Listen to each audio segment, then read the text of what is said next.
Assalamu alaikum. Welcome to Bin Khalil Academy. Dear students, this is our topic 7 for the bank reconciliation statement.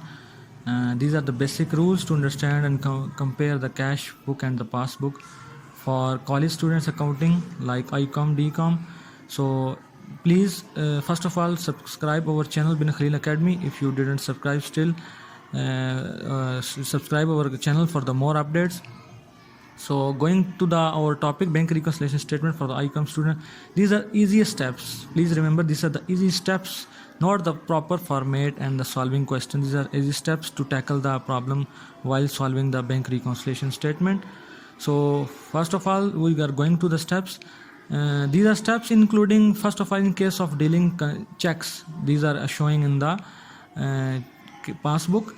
What would be done in the cash book by us. So first item, the checks that are still not presented or shown in the passbook as unpresented checks. We will debit that items in our cash book. In item number 2, same as it is, checks that are not still collected or uncollected checks will be debited in our cash book for the comparison of the cash book and the passbook. Or as it is same, third step, checks that are still not cashed or uncashed check, that will also be debited in our cash book. And checks sent to and paid to the customer but are still not paid by the bank, these will be also debited in our cash book. These are the one step of our rules dealing with the checks, but these will be debited in our cash book. Now this is the other set of rules that will all be credited in our cash book, like first item, checks that are still not cleared or showing in the passbook as uncleared checks by bank, these will be credit in our cash book. In second item, checks that are still not credited or uncredited checks, this is the most commonly used item in the questions. This will be the also credit in the cash book. Third item, checks that are issued paid to the customer but forget or omitted to enter or not enter in the cash book, that will be also credit in the cash book. Checks received from customer but dishonored later, this is also a credit case, so we will credit in cash book. This is also a other set of rules. Two sets of rules we are already discussed. Now this is a third set of rules.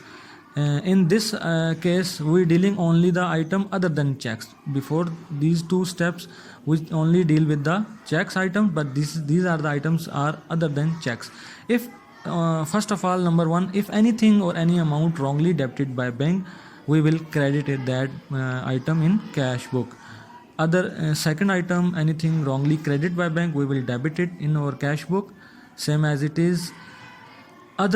Some subscriptions, rent, commission, profit, interest or dividend, these all things if credited, received or collected by a bank, we will debit all these items in our cash book. This is the basic key steps. These are the most items occurred in our problems like bank reconciliation. And if same opposite, in contrast to previous point in the 4, subscription, rent, commission, profit, interest, dividend and other things, if paid, charges or issued by a bank, we will credit these items in our cash book. In point number 5, if bank charges deducted by a bank, if bank deduct the charges and didn't inform the customer, then we will do credit that item in our cash book. And if other or miscellaneous charges, something else made by the bank, these will also be credited in our cash book. So dear student, these are the basic rules and very key points to solve the bank reconciliation statement question. Again, I'm saying this is only the steps to tackle the problem arising in our bank reconciliation problem. This is not the proper format or key question solution. Only remember, these are the steps to complete a bank reconciliation question. So please, dear students, subscribe our channel, our YouTube channel Bin Khalil Academy, for further lectures and videos. Stay with us and keep visiting our channel. Thank you very much.